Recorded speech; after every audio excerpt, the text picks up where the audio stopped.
Here's a question from the rate measure.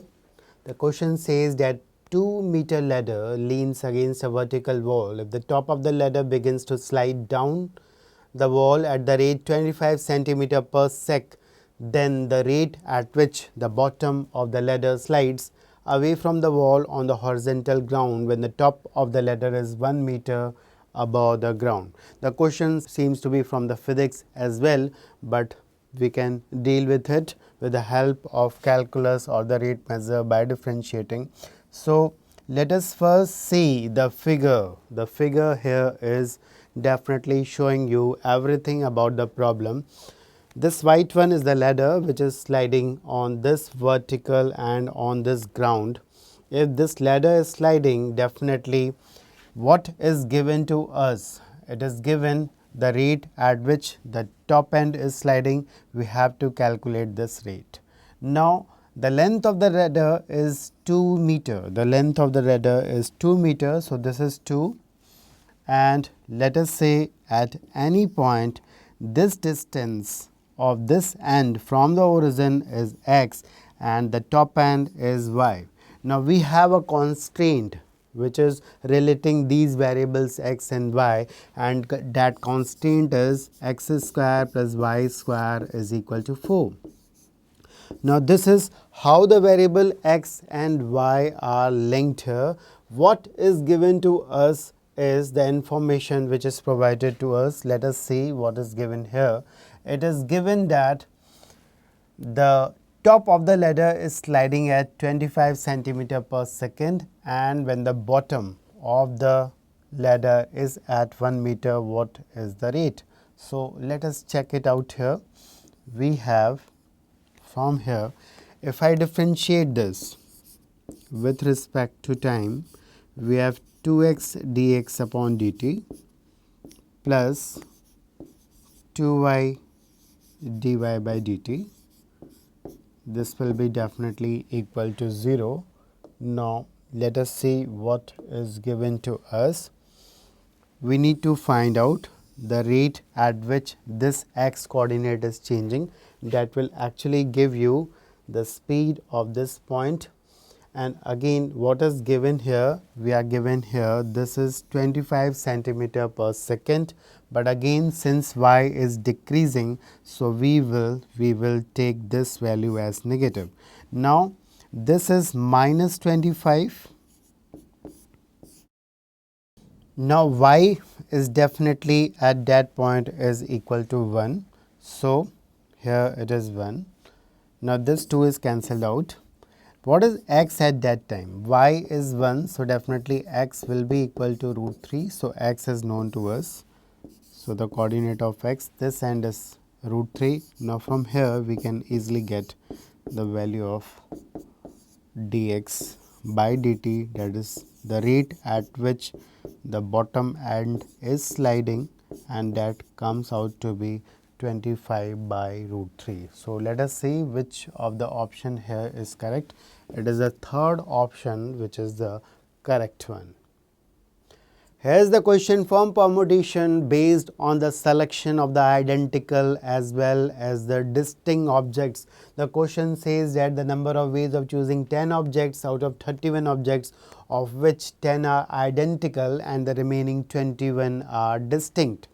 You know it well. You don't have to mess up with this problem. It's very clearly says that 10 are identical and 21 are distinct. So we will be dealing this question with number of cases, but they will be easier to sum up.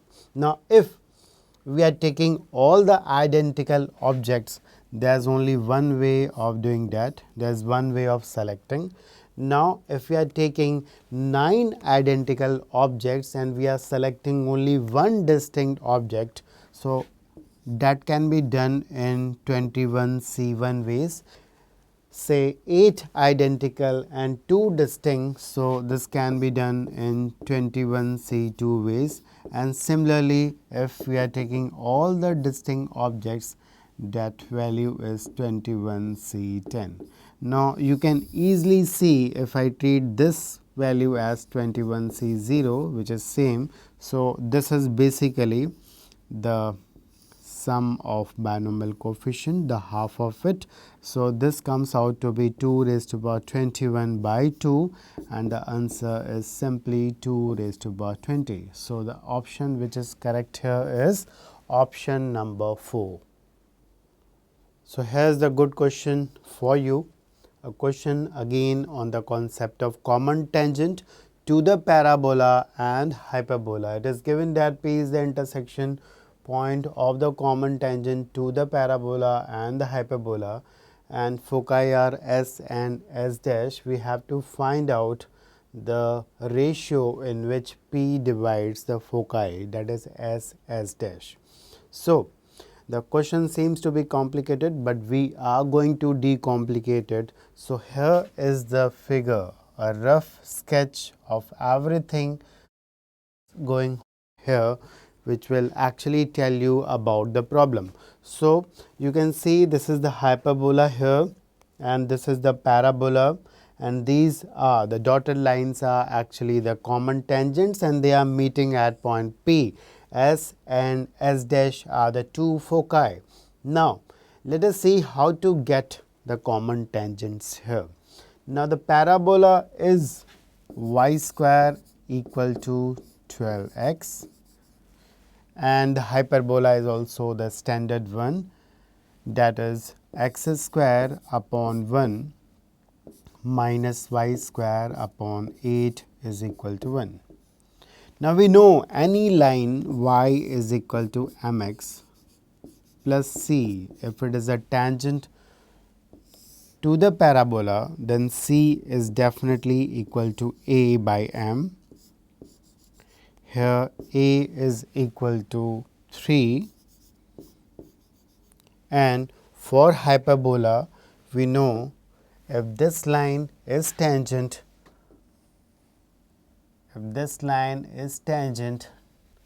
then we know for the hyperbola c square is equal to a square m square minus b square. Now, what is a square? A square is 1, so it is m square minus 8. Now, both c should be equal. Why? Because it is a common tangent, it is a tangent to both the curves. So, by equating these two, let us see what we are going to have here. Now, equating c square 9 by m square from here will be equal to m square minus 8, and from here we can get the value of m square easily, that comes out to be 9. So, from here the slope of the common tangent is plus minus 3. So, let us see what are the common tangents for us. If you check it out, one will be y is equal to minus 3x minus 1, and another will be y equal to 3x plus 1. Now, the intersecting points is equal to p, and that comes out to be minus 1 comma 3 comma 0. Now, the p is dividing these foci. Now, what are the foci? Foci can be easily find out from this standard. One is 3 comma 0 and another is minus 3 comma 0. Now, if you find out the ratio SP upon S dash P, that comes out to be 5 by 4. So, slightly a calculative one, but definitely not a tougher one. So, let us see which one of the option is correct. It is the third option which is correct here.